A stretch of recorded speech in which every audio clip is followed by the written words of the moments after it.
Hoje nós vamos conversar um pouquinho sobre o propósito de Deus, as promessas de Deus das nossas vidas e como que as nossas atitudes podem influenciar nós tomarmos posse ou não dessas promessas, certo? E nós vamos vamos falar sobre uma personagem bíblica que tem uma história de rejeição também, como o Anderson compartilhou aqui. E essa rejeição já foi colocada diante do Senhor. Eu creio que o Anderson vai experimentar a vitória, amém? Porque é extraordinário quando nós caminhamos e que nós confiamos no Senhor e nós sabemos que Deus continua no controle, que nada foge do controle do Senhor, sabe? E uma das estratégias, eu já falei isso algumas vezes aqui, e quando nós vamos para a palavra de Deus, nós sabemos que uma das estratégias, ou a principal estratégia de Satanás, sempre foi querer roubar o lugar de Deus, sempre foi querer tirar a glória de Deus, sempre foi querer ser igual a Deus, certo? E quando ele olha para nós, para cada um de nós, ele tem um plano. Ele olha para o Anderson e fala: eu tenho um plano para o Anderson, eu quero destruir a vida dele, eu quero destruir o casamento dele, eu quero detonar esse cara. Esse daí, ele está indo lá para aquela igreja lá, ele não vai não, eu vou destruir. E esse é o plano de Satanás, sabe? E para cada um de nós, se nós olharmos ao nosso redor, Satanás está a todo momento tentando agir com opressão, com tentação, ele está tentando a todo momento nos dominar. Mas só que nós precisamos olhar para cima. Nós precisamos olhar para cima. Porque quando nós olhamos para baixo, quando nós olhamos para o lado, nós deixamos ser dominados pelas mentiras de Satanás. E nós vamos conversar um pouco sobre isso hoje. Porque Deus tem um propósito para cada um de nós. Deus tem promessas para cada um de nós. Sabe? Dificilmente você vai conseguir viver plenamente o propósito de Deus sem experimentar o momento de deserto, o momento de provação na sua caminhada. Cada um de nós aqui, se não passou, vai passar, ou está passando por um momento de provações, não tem como, certo? Para cumprir o propósito de Deus, nós vamos precisar passar por provações. O deserto faz parte da caminhada. O povo de Israel, antes de entrar na terra prometida, passou pelo deserto, certo? Tantas pessoas, antes de tomar posse das promessas de Deus, passou pelo deserto, passou pelas provações. Mas sabe, quando nós vimos isso, quando nós percebemos que nós vamos ter luta, a palavra de Deus nos fala sobre isso. Efésios 6,12 diz lá que a nossa luta não é contra seres humanos, mas contra os principados e potestades do ar. Eu estou dizendo de lutas que vêm de Satanás para a sua vida. Eu não estou dizendo de algo que seja consequência dos seus atos. Tem muitas coisas que são consequências dos nossos atos. Eu faço algo, eu tenho consequência, eu coloco a culpa em Satanás. Ele é sujo, ele é nojento, ele é como dizem alguns, uns calhorda, mas só que ele não é culpado de tudo não, gente. Tem muita coisa que nós fazemos e colhemos consequências das nossas inconsistências. E nós precisamos olhar e falar assim: não, eu vou viver agora de acordo com o princípio, de acordo com a palavra, de acordo com a promessa. Eu não vou abrir mão da promessa de Deus para a minha vida. Aí sim eu vou experimentar esse propósito. Sabe, viver no propósito de Deus é perseverar firmado nas promessas e não nas circunstâncias. Quando você olha para as promessas, você avança, você vence a batalha, porque você está focado na promessa. Você não vai deixar que as circunstâncias te desviem do foco. Mas agora, quando você fica olhando para as circunstâncias, aí você vai tropeçar, aí você vai cair, aí você vai se perder. Como ocorreu com Pedro. Pedro estava olhando para Jesus, ele estava andando sobre as águas, ele olha para as circunstâncias e ele começa a afundar. Como é que você tem caminhado? Olhando para as promessas ou olhando para as circunstâncias? Isso faz toda a diferença. Quando você olha as circunstâncias, esquece da promessa, você perde tempo, você perde como você perde a referência.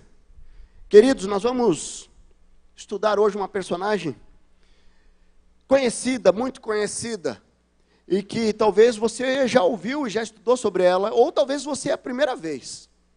Ela é conhecida porque ela é a mãe de Samuel. Quem foi Samuel?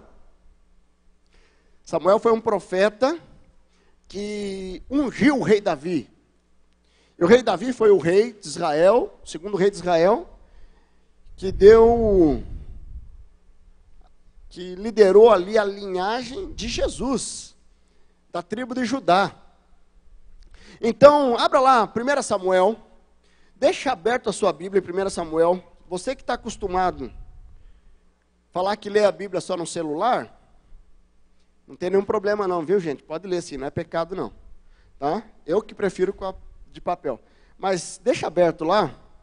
Espero. A história de Ana, essa mulher que experimentou os momentos característicos que todos nós passamos. Primeiro, um momento de desânimo, um momento de desespero, a expectativa, e o milagre não vem, e o milagre não vem, e aí eu entro em desespero, e eu começo a ser perseguido por causa que o milagre não vem, e eu começo a gerar amargura no meu coração, e eu começo a ficar desesperado. Aí, de repente, ela alinha a caminhada dela, e ela começa a experimentar a bênção, que é você confiar na promessa, você caminhar firmado na promessa e deixar de ficar olhando para as circunstâncias. Nós vamos caminhar um pouco sobre esse texto. Ana é uma mulher que realmente impactou esse momento da história, porque nada mais, nada menos, Deus tinha um plano para a vida de Ana. Deus tinha uma promessa para a vida de Ana, que ela iria gerar um filho, e esse filho seria um dos principais profetas da história do povo de Deus. O profeta que Deus delegou para ir lá e ungir o rei Davi. Sabe, e nós olhamos para Ana, mas nesse momento que nós vamos ler aqui nessa história, no começo da história, nós vamos ver que não foi sempre assim. Teve uma luta no meio, teve um deserto no meio, e ela precisou olhar para cima. Então, se você abriu lá na sua Bíblia, vamos começar a ler ali, no capítulo 1 de 1 Samuel, o texto vai dizer assim: havia certo homem de Ramataim, Zufitá, dos montes de Efraim, chamado Eucana, filho de Jeroão, neto de Eliú e bisneto de Tol, filho de Efraimita, Zufi. Se você está grávida, se você está esperando um filho, aqui tem boas sugestões de nomes para os seus filhos. Grave aí, marca, anota para não esquecer, né? O netinho ali já nasceu, a netinha já nasceu, né? A Bianquinha já nasceu, mas tem outro vindo por aí, né? Dá para dar uma lá para a Lana, tem mais dois ainda vindo, ali, ó. Já tem sugestão aqui, para os priminhos da Bianca. Mas aí, ele tinha duas mulheres, uma se chamava Ana e a outra Penina. Penina tinha filhos, Ana, porém, não tinha. Todos os anos, esses homens subiam na cidade de Siló para adorar e sacrificar o Senhor dos Exércitos. Lá, Rofini e Finéias, os dois filhos de Eli, eram sacerdotes do Senhor. No dia que Eucana oferecia sacrifício, dava porção à sua mulher Penina e a todos os seus filhos e filhas. Todos os filhos e filhas dela. Mas a Ana dava uma porção dupla, porque a amava, mesmo que o Senhor a houvesse deixado estéril. Olha só o começo dessa história. Então, Eucana, nesse contexto, nós vamos ver aqui, o livro de 1 Samuel foi aproximadamente 1000 anos antes de Cristo. Quando nós olhamos esse texto, nós vimos que Eucana era o marido de Ana. Só que ele também era casado com Penina. Porque naquele contexto, naquela situação social, ali a poligamia era algo aprovado, embora eu creio que nós olhando biblicamente, né, era um contexto muito singular. E eu não vou entrar nessa linha de profundidade teológica, senão nós vamos, né? Mas aqui havia uma realidade. Eucana era casada com Ana e era casada com Penina. E eu creio que possivelmente, o texto não diz isso, mas possivelmente ele casou com Ana, porque Ana era a mulher amada. Como Jacó tinha a mulher amada, que era Raquel, né, ele casou com Lia primeiro, depois com Raquel, mas Ana também era a mulher amada, recebia a porção dobrada. Eu acho que ele estava querendo engordar ela mesmo. Ela deveria ser magrinha, porção dobrada. Imagine, um bife aqui, 2 bifes ali. Um purê de batata aqui, 2 purê de batata ali. Mas a porção de Ana era dobrada. A porção do sacrifício era dobrada. E tudo dobrado. Então, Ana era estéril, não tinha filhos, mas nesse contexto que nós vimos aqui, existia algo além do que simplesmente ela ser estéril. Sabe, porque a mulher que era estéril naquele contexto, ela era também motivo de sofrimento, de perseguição, era considerada uma derrotada, desprezo, humilhação, e é isso que acontecia. Veja ali no versículo 6, ele diz lá, e porque o Senhor a tinha deixado estéril, sua rival a provocava continuamente, a fim de irritá-la. Certo? Isso acontecia ano após ano, sempre que Ana subia à casa do Senhor, sua rival a provocava, e ela chorava e não comia. Eucana dando porção dobrada, e ela de jejum, e ela fazendo regime. Mas não era, na verdade, se nós olhássemos para o contexto hoje, é como se Ana tivesse com depressão. Certo? Ela estava passando por um momento de grande rejeição aqui. Porque ela se sentia rejeitada por Deus, e ela era rejeitada pela sociedade. As pessoas olhavam assim, de cima para baixo. Sabe aquele olhar de dó? Tem algumas pessoas que, às vezes, olham com um olhar de dó. Sabe, com aquele olhar de... né? Então, nós precisamos olhar com um olhar de amor e de misericórdia, mas não com um olhar que coloque a pessoa mais para baixo ainda. E ela estava em um grande sofrimento aqui. De repente, você está passando por uma grande luta, por um grande sofrimento. Você veja aqui, ela chorava, não comia.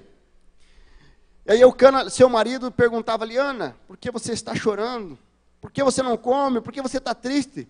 Será que eu não sou melhor do que 10 filhos? E Eucana aqui, ele se acha, puxa, mas eu sou bonzão mesmo. Queridos, nós vamos caminhar e as lutas vêm, e as dificuldades vêm.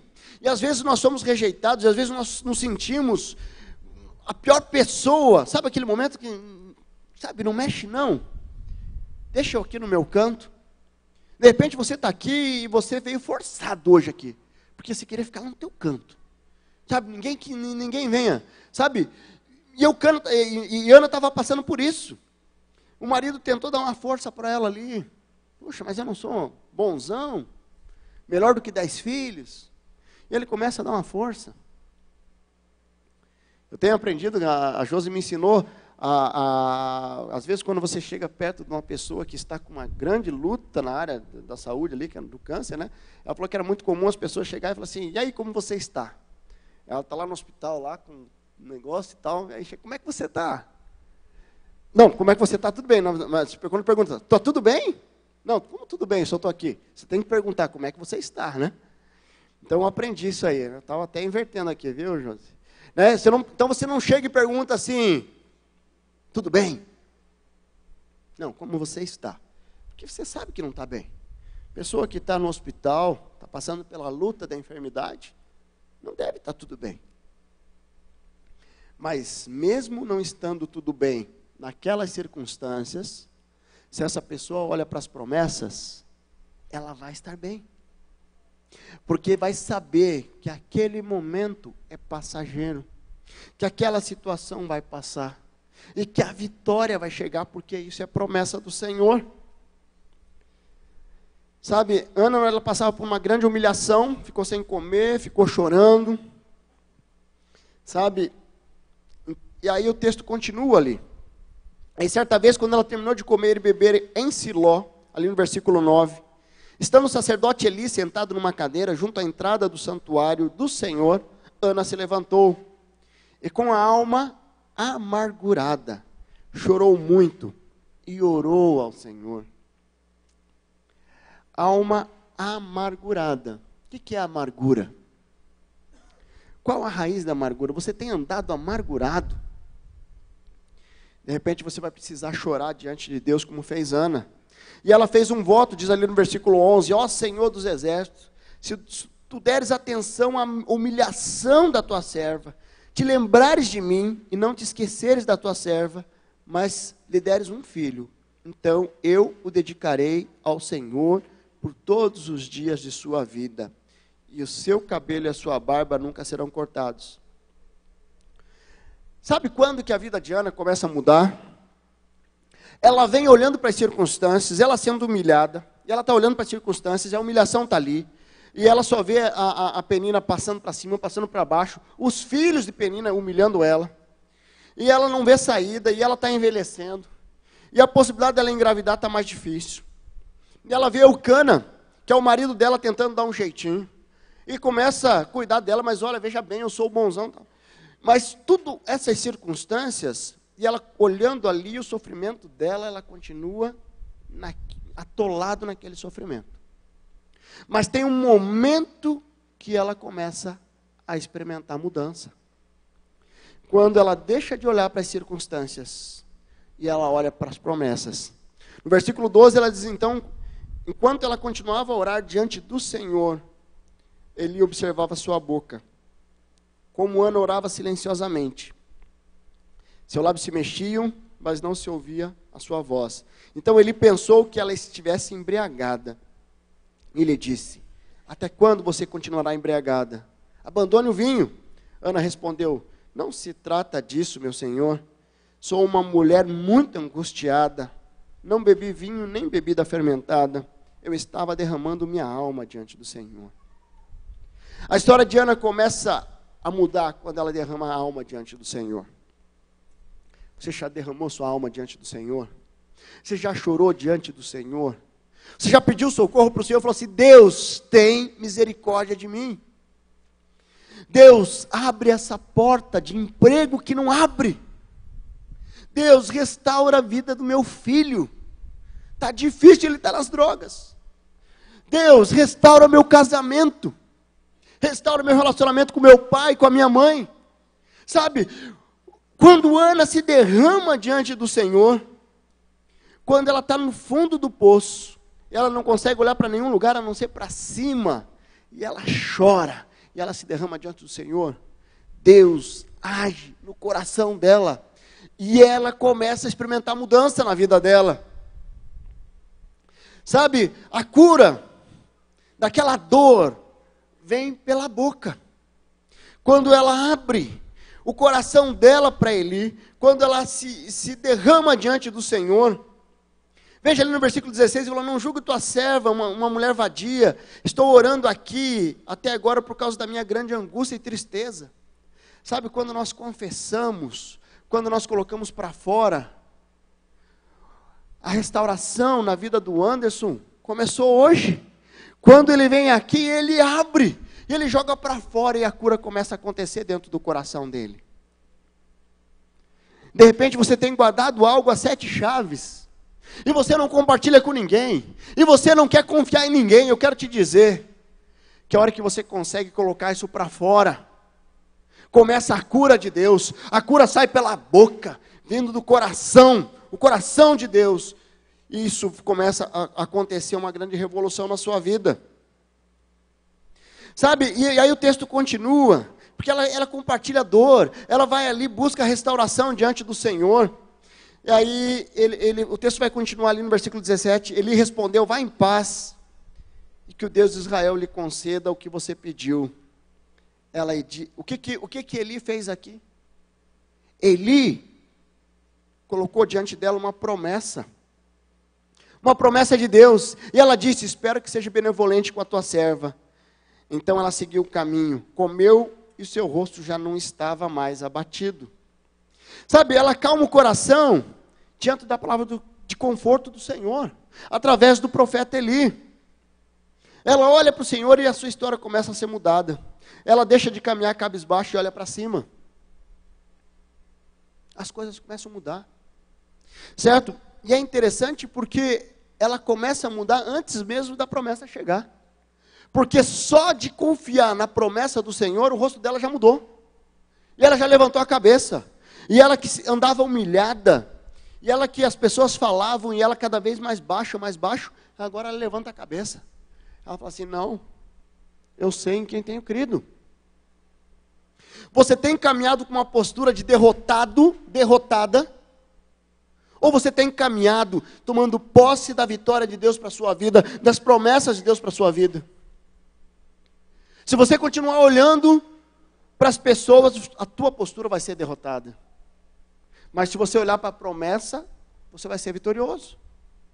Eu citei o povo de Israel que atravessou o deserto, 40 anos, para entrar na terra prometida. Mas quando nós olhamos ali, o que aconteceu? Quando os mandaram espiar a terra, 10 daqueles espias olharam as circunstâncias, olharam aquele gigante e falaram assim, não, isso é muito forte. Mas 2 deles olharam e falaram assim, não, a promessa do Senhor é essa. A promessa do Senhor é essa, vamos em frente. Josué e Caleb foram os únicos que entraram na terra prometida, porque não tiraram os olhos da promessa. De repente você tem caminhado cabisbaixo, você tem caminhado como derrotado, porque você tem tirado os olhos da promessa do Senhor para a sua vida.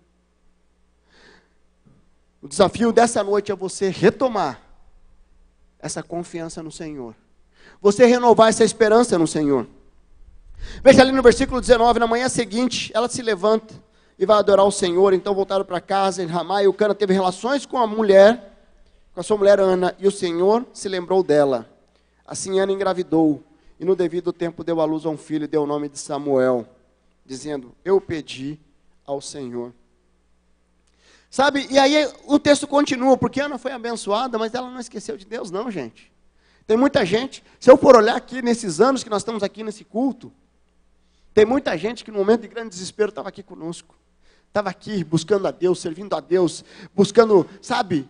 E aí o milagre do Senhor. Ele veio aqui na frente, testemunhou o milagre do Senhor. Daí na semana seguinte, veio, na outra já não veio, da outra já não veio. Daí você consegue ver as notícias no Facebook. Já está lá dançando lambada, já está não sei aonde. Você já vê que já... Fui longe agora, lambada, da onde que eu tirei isso? Deve ter sido lá no Mato Grosso, há uns 20 anos atrás. Deu para ver como eu sou velhinho, né? Velhinho assim, 43, tá bom, né? Mas sabe o que acontece? As pessoas vêm atrás do milagre, e aí elas esquecem do Deus do milagre. E elas não percebem que aquele milagre é só o comecinho da história. É só o comecinho de uma história linda que Deus quer construir na sua vida. Quando Deus começou o primeiro milagre na minha vida, se eu digo o primeiro que eu percebi, o agir de Deus há 20 anos atrás, eu não tinha ideia do que Ele tinha para os próximos 20 anos. Mas sabe, aquele pequeno milagre do Senhor, eu quero conhecer mais. Eu quero conhecer mais e Deus abençoando, eu quero conhecer mais e Deus abençoando. E eu vou indo, eu chego aqui, eu olho para os meus últimos 20 anos, uau! Deus tinha muito mais para mim. Sabe, mas ainda eu quero mais. Eu tenho mais 20, mais 30, 40. Eu não sei quando vai ser a minha senha, que Deus vai me chamar para a glória, para mim poder estar na presença dEle, mas até Deus me chamar, eu quero mais. Eu quero mais, eu quero mais, eu quero mais, porque Deus tem sonhos ainda para a minha vida, Deus tem sonhos e planos extraordinários para a minha história. Sabe, e o que acontece com Ana? Que Ana foi contemplada ali, ela foi abençoada com um filho, e um filho muito especial. E ela tinha feito uma promessa para o Senhor, ela falou, dá esse filho que eu vou consagrar ele ao Senhor, eu vou entregar ele ao Senhor, ele vai ser um servo do Senhor. Sabe, e aí vemos ali no versículo 21, mas no ano seguinte, Eucana subiu com toda a família para oferecer o sacrifício anual ao Senhor e para cumprir o seu voto. Que Ana tinha feito um voto de dedicar seu filho ao Senhor. No 22 ele diz ali, Ana não foi e disse ao seu marido, depois que o menino for desmamado, eu o levarei e apresentarei ao Senhor, e ele morará ali para sempre. Disse Eucana, seu marido, faça o que lhe parecer melhor. Fique aqui até desmamá-lo, que o Senhor apenas confirme a palavra dele. Então ela ficou em casa e amamentou seu filho até que o desmamou. Depois de desmamá-lo, levou o menino, ainda pequeno, à casa do Senhor em Siló, com um novilho de 3 anos de idade, uma roupa de farinha e uma vasilha de couro cheia de vinho. Sabe, Eucana cumpriu a promessa. Imagine, você anos para ter um filho, anos para ter um filho, e de repente engravida, certo? E ela tem agora aquele filho, sabe, o pai fresco, o Klein está aí, o pastor Klein, é pai fresco, ele quer mostrar, né? O pastor Klein, cada vez que eu chego ali é um vídeo diferente, né? Que eu vejo ele lá, é uma fotinha diferente, é um jeitinho diferente. Sabe, porque é natural. Puxa, meu filho, eu quero mostrar. Imagine alguém que viveu tanto tempo oprimida. Aí tem um filho, e agora que é o momento de eu mostrar que eu sou mãe. Ela pega aquele bebê, e ela leva, e consagra ao Senhor. E ela leva lá para o profeta Eli e fala assim: olha, meu filho está consagrado ao Senhor. Está aqui. Sabe, é algo extraordinário, porque ela não deixou que o compromisso dela com Deus fosse quebrado pelas circunstâncias, pelo egoísmo, pelo coração duro. No 25, eles sacrificaram o novilho e levaram o menino a Eli. E ela lhe disse: meu senhor, juro por tua vida, que eu sou a mulher que esteve aqui ao teu lado, orando ao Senhor. E esse menino que eu pedia, e o Senhor concedeu-me o pedido. Por isso agora eu o dedico ao Senhor, por toda a sua vida será dedicado ao Senhor. E ali adorou ao Senhor. Olha que extraordinário. Ana vem e consagra, aquela mulher que era estéril, ela vem e entrega o seu filho ao Senhor. Mas sabe, quando nós obedecemos o que Deus pede de nós, Deus nos honra. Agora vai lá para o capítulo 2, versículo 21. Nós vamos ler mais esse versículo. Ele diz ali o seguinte: o Senhor foi bondoso com Ana. Ela engravidou e deu à luz 3 filhos e 2 filhas. Enquanto isso, o menino Samuel crescia na presença do Senhor. Olha só, queridos, olha a história dessa mulher. Uma mulher que começa lá embaixo, sendo oprimida, sendo humilhada, sendo rejeitada. A hora que ela olha para o Senhor muda a sua história, usa a vida de um profeta para abençoá-la, e isso começa a mudar toda a sua caminhada.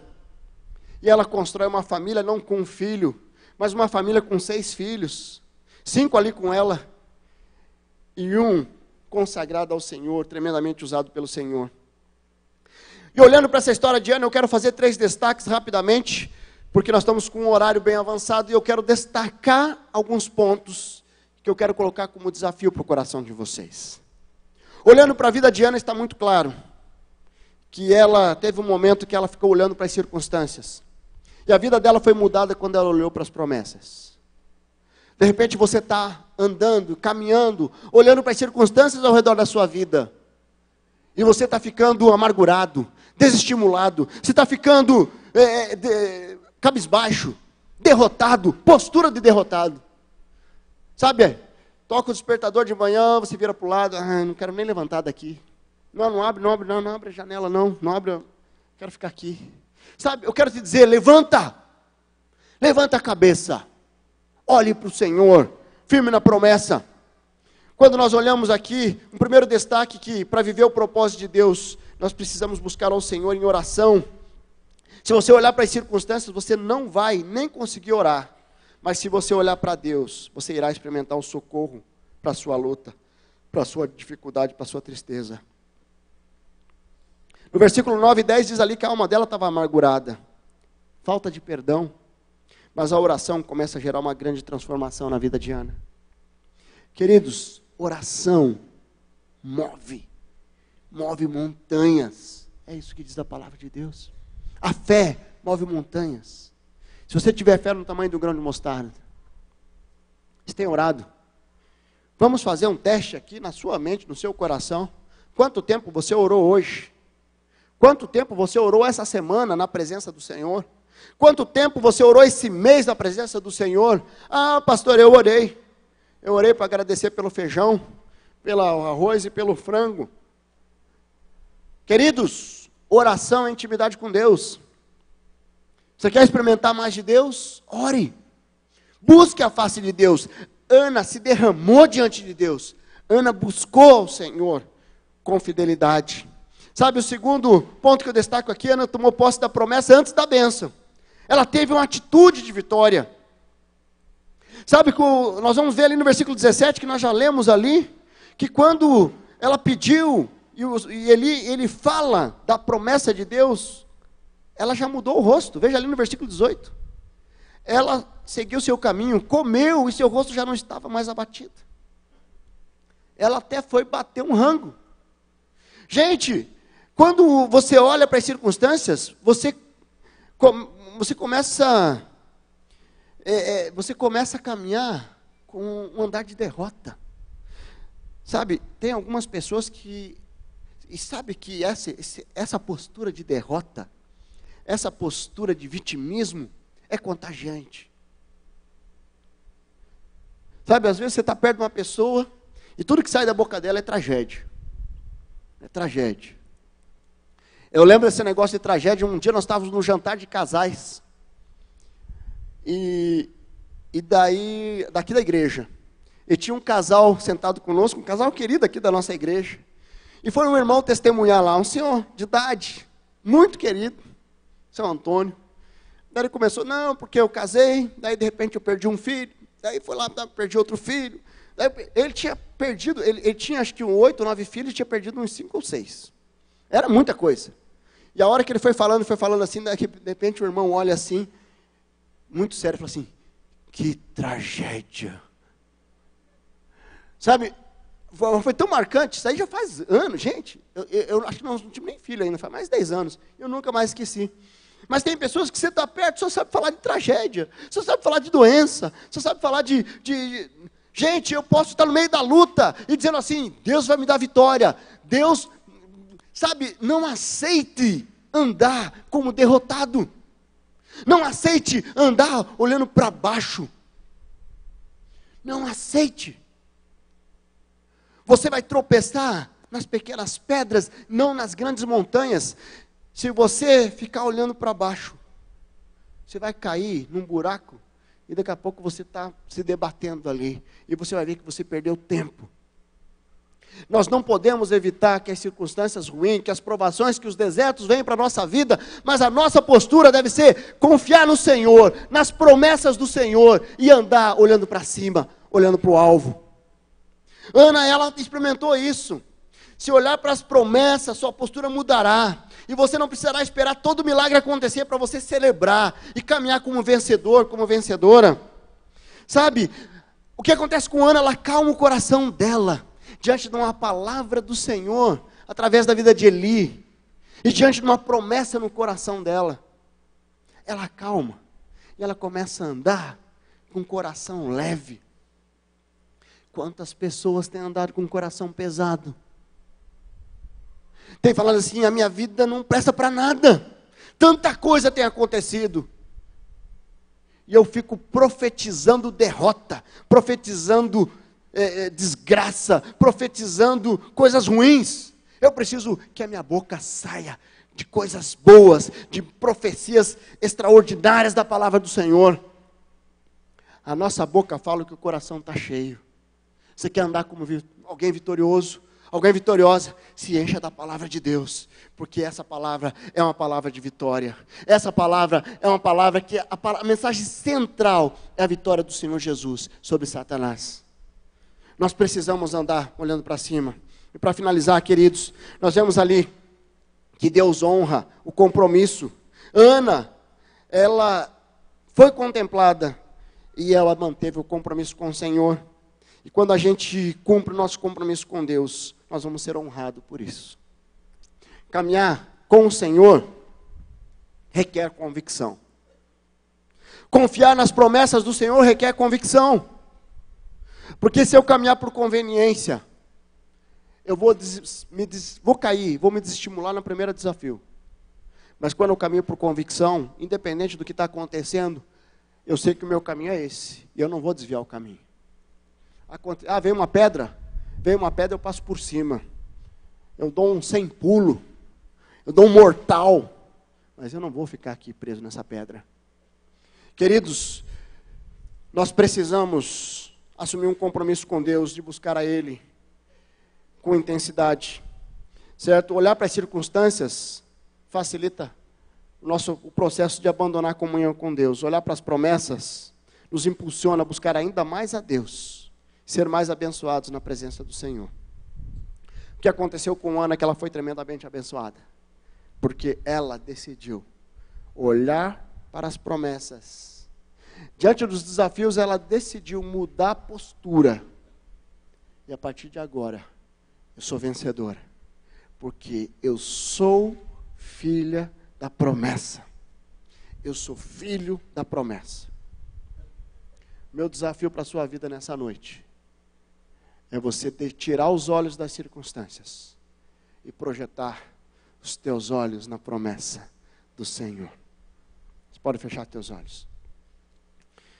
Eu quero desafiar você a colocar o seu coração diante do Senhor. Eu quero colocar a sua vida no altar de Deus, falando assim: Deus, o Senhor conhece cada coração, de cada irmão, cada irmã que está aqui. O Senhor sabe quem está sendo humilhado aqui. De repente você está aqui nessa noite, você está sendo humilhado. Você está sendo humilhado lá no seu trabalho. Você está sendo humilhado dentro da tua casa, no teu casamento. De repente você é pai e o seu filho tem te humilhado. Eu não sei o que teu coração, o que está doendo aí no seu coração. Mas eu quero desafiar você a colocar o teu coração diante do Senhor. Eu quero que você tire os olhos das circunstâncias. Você está lembrando dessa situação que tem gerado angústia no teu coração, tem gerado falta de fé, uma fé vacilante, tem gerado várias situações aí que não vêm do Senhor. Eu quero te desafiar a você tirar os olhos das circunstâncias e olhar para cima, e olhar para as promessas do Senhor para a sua vida. Quero desafiar você a olhar para o Senhor, porque não tem como viver as promessas de Deus se os olhos estiverem nas circunstâncias. Os nossos olhos têm que estar na promessa. Queridos, Deus não é homem para mentir. Ele tem promessas para a sua vida e a promessa dele vai se cumprir. Vai se cumprir. Quando as coisas parecem não acontecer, como acontecia com Ana ali, parece que ela não ia ficar grávida.